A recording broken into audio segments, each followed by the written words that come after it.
Hello viewers, welcome to Geographia 24. Savanna savanna তৃণভূমি সাধারণত উষ্ণ গ্রীষ্মমণ্ডলীয় এবং উপক্রান্তীয় অঞ্চলে অবস্থিত, যা ঘাস এবং ছড়িয়ে ছিটিয়ে থাকা গাছের মিশ্রণ দ্বারা গঠিত। অ্যান্টার্কটিকা ব্যতীত সমস্ত মহাদেশে এই সাভানা দেখতে পাওয়া যায়, তবে সবথেকে বেশি সাভানা তৃণভূমি দেখা যায় আফ্রিকা, অস্ট্রেলিয়া, দক্ষিণ আমেরিকা এবং কিছুটা ভারতে। সাভানা গ্রীষ্মমণ্ডলীয় রেইন ফরেস্ট এবং মরুভূমির মধ্যেও পাওয়া যায়।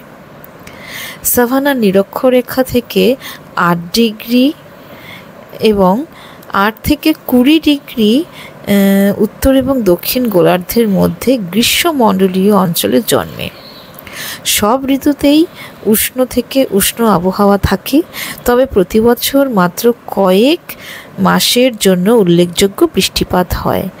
গড় বার্ষিক বৃষ্টিপাত 80 থেকে 150 সেন্টিমিটারের মধ্যে, তবে মহাদেশগুলির একেবারে কেন্দ্রস্থানে এর পরিমাণ কমে গিয়ে প্রায় 50 সেন্টিমিটার পর্যন্ত হয়। শুষ্ক ঋতুতে তাপমাত্রা হয় 10 ডিগ্রি থেকে শুরু করে এবং 20 থেকে 30 ডিগ্রি সেলসিয়াসের মধ্যে। শুষ্ক ঋতুর দৈর্ঘ্যের উপর ভিত্তি করে সাভানাকে 3টি ভাগে ভাগ করা যায়: ভেজা, শুষ্ক এবং কাটাঝোপ। সাভানা অঞ্চলে মাটির উর্বরতা সাধারণত কম থাকে। এটা প্রমাণিত হয়েছে যে গাছগুলি মাটির গভীর স্তর থেকে খনিজ পুষ্টি সংগ্রহে গুরুত্বপূর্ণ ভূমিকা পালন করে।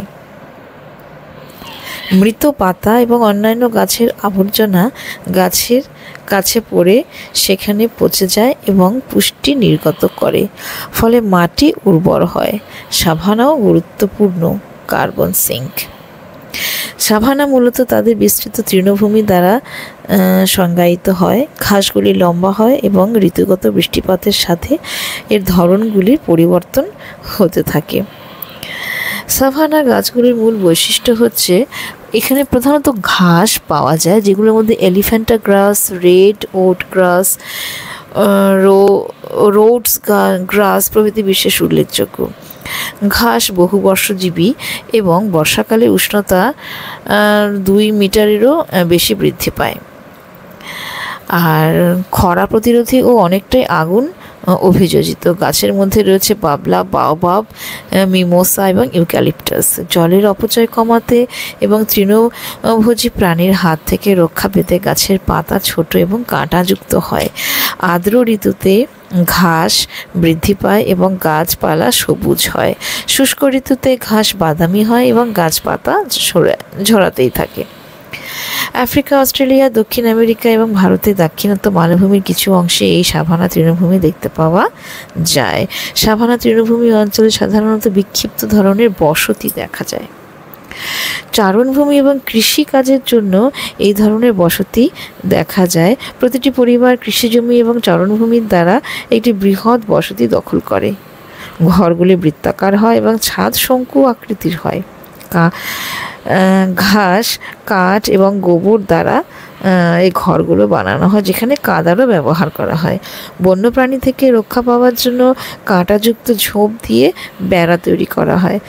যাযাবর এবং আধা যাযাবর সম্প্রদায়ের ঘরগুলি সহজেই স্থানান্তরযোগ্য।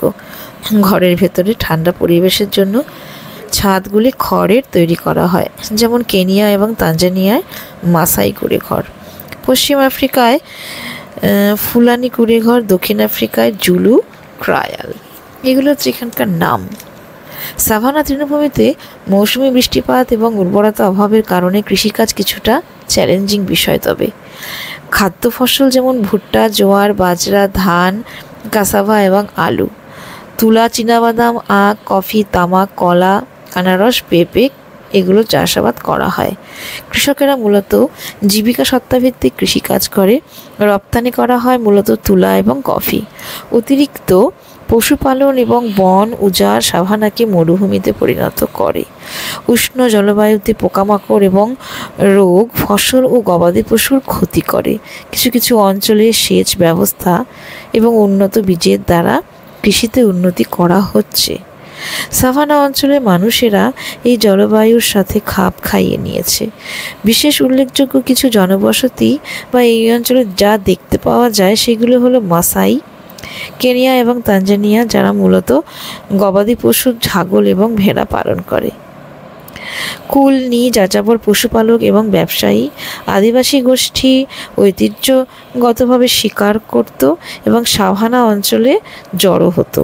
বৃহৎ খোলা তৃণভূমির জন্য পশুচারণ করে জীবিকা নির্বাহের জন্য ক্ষুদ্র পরিসরে কৃষিকাজ করে এবং ঋতু অনুসারে নতুন নতুন চারণভূমি খুঁজে বের করে।